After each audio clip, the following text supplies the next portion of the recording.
Assalamualaikum warahmatullahi wabarakatuh. Salam dan bahagia. Perkenalkan, nama saya Margareta Ferralucia Niase dengan NIM 2020 017 037, Program Studi Akuntansi Fakultas Ekonomi.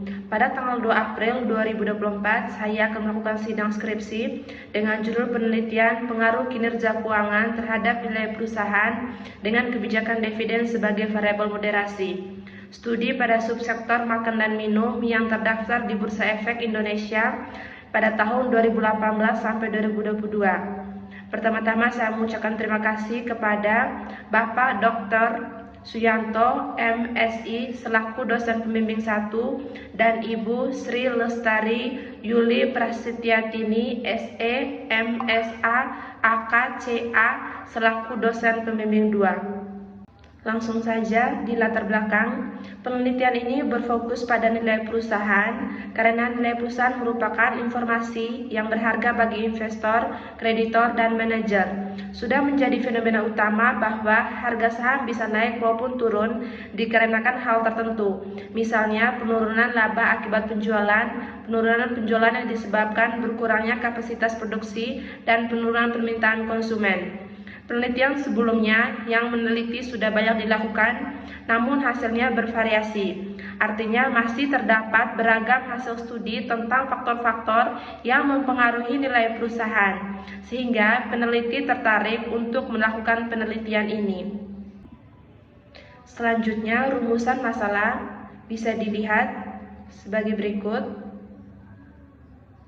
Tujuan penelitian bisa dilihat sebagai berikut. Selanjutnya, landasan teori. Grand teori pada penelitian ini adalah teori signaling. Teori signaling dapat mempengaruhi nilai perusahaan karena teori ini memberikan informasi mengenai kondisi perusahaan melalui laporan keuangan. Teori signaling merupakan cara suatu perusahaan dalam memberi sinyal pada konsumen untuk menganalisis laporan keuangan serta menunjukkan bagaimana perusahaan berkualitas baik, memberikan sinyal pada pemegang saham sehingga para pemegang saham mampu membedakan perusahaan yang berkualitas baik dan perusahaan yang berkualitas buruk. Selanjutnya, kerangka berpikir bisa dilihat sebagai berikut. Selanjutnya, hipotesis penelitian. Hipotesis 1, H1 diduga profitabilitas berpengaruh positif signifikan terhadap nilai perusahaan. Hipotesis 2, H2 likuiditas diduga berpengaruh positif signifikan terhadap nilai perusahaan. Dan hipotesis 3, H3 diduga kebijakan dividen mampu secara signifikan memoderasi pengaruh profitabilitas terhadap nilai perusahaan. Hipotesis 4, H4 diduga kebijakan dividen mampu secara signifikan memoderasi pengaruh likuiditas terhadap nilai perusahaan. Selanjutnya, metode penelitian. Yang pertama, uji asumsi klasik. Yang kedua, uji hipotesis. Yang ketiga, uji analisis regresif. Yang keempat, uji koefisien determinasi. Sifat penelitian. Penelitian ini menggunakan pendekatan kuantitatif.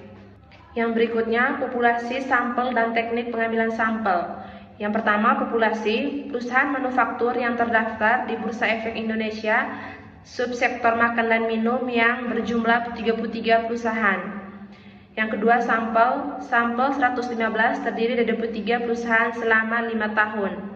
Yang keempat, teknik pengambilan sampel. Pemilihan sampel dalam penelitian ini ditentukan dengan menggunakan metode processive sampling. Yang berikutnya, hasil uji asumsi klasik. Yang pertama, uji normalitas.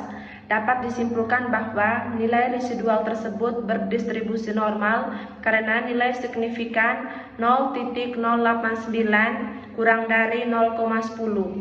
Yang kedua, uji multikolinearitas. Tidak terjadi multikolinearitas karena nilai VIF semua variabel kurang dari 10 dan nilai tolerance dari variabel independen lebih besar dari 0,10. Yang ketiga, uji heterokedastisitas.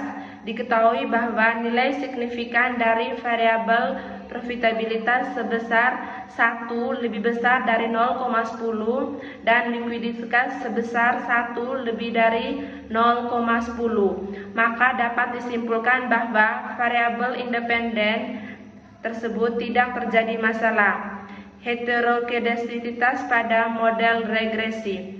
Yang keempat, uji autokorelasi. Nilai dari statistik menunjukkan nilai untuk durbin Baston adalah 1.936 atau di antara ketentuan standar, maka model tidak mengalami gejala atau korelasi. Untuk selanjutnya, hasil uji linear berganda bisa dilihat sebagai berikut. Yang berikutnya hasil uji T. Yang pertama bisa dilihat profitabilitas berpengaruh positif terhadap nilai perusahaan. Yang berikutnya likuiditas berpengaruh positif terhadap nilai perusahaan. Yang berikutnya kebijakan dividen mampu memoderasi pengaruh profitabilitas terhadap nilai perusahaan. Yang berikutnya kebijakan dividen mampu memoderasi pengaruh likuiditas terhadap nilai perusahaan. Yang selanjutnya uji koefisien determinasi. Diketahui bahwa besarnya R² sebesar 0.694 atau sama dengan 69,4%. Yang berikutnya hasil uji F. F hitung adalah 49.377 sedangkan F tabel 3,12. Karena F hitung lebih besar dari F tabel, yaitu 49,377 lebih besar dari 3,12 dan tingkat signifikan yang diperoleh 0,00 lebih kecil dari 0,05, maka H3 diterima. Yang berikutnya kesimpulan, hasil pengujian hipotesis yang telah dilakukan bahwa profitabilitas berpengaruh positif terhadap nilai perusahaan. Hal tersebut dibuktikan dengan nilai profitabilitas terhadap nilai perusahaan sebesar 0,004 lebih kecil dari 0,05. T hitung 5.121 lebih besar dari T tabel 1.715 sehingga satu dalam penelitian ini terdukung. Yang kedua, hasil pengujian hipotesis yang telah dilakukan bahwa likuiditas berpengaruh positif terhadap nilai perusahaan. Hal tersebut dibuktikan dengan nilai likuiditas terhadap nilai perusahaan sebesar 0,008 lebih kecil dari 0,05. T hitung 4.191 lebih besar dari T tabel 1.715 sehingga H2 dalam penelitian ini terdukung. Hasil pengujian hipotesis yang telah dilakukan bahwa kebijakan dividen mampu memoderasi pengaruh profitabilitas terhadap nilai perusahaan dengan nilai signifikan 0,000 lebih kecil dari 0,05 dan T hitung 12.536 lebih besar dari T tabel 1.715 sehingga H3 dalam penelitian ini terdukung. Yang keempat, hasil pengujian hipotesis yang telah dilakukan bahwa kebijakan dividen mampu memoderasi pengaruh likuiditas terhadap nilai perusahaan dengan nilai signifikan 0,026 lebih kecil dari 0,05 dan T hitung 4.191 lebih besar dari T tabel yaitu 1.715 sehingga H4 dalam penelitian ini terdukung. Yang berikutnya saran.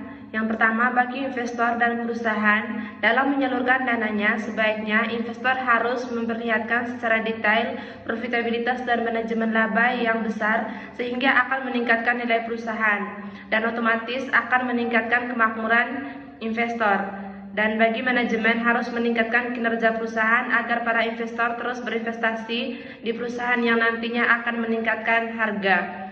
Yang kedua, penelitian selanjutnya disarankan memakai populasi selain perusahaan makan dan minum seperti perusahaan properti, perusahaan pertambangan, dan perbankan Untuk penelitian selanjutnya, diharapkan penelitian ini dapat menambah referensi yang terkait dengan faktor yang mempengaruhi nilai perusahaan. Sekian presentasi saya untuk sidang skripsi. Apabila ada kesalahan, saya mohon maaf. Sekian dan terima kasih. Salam.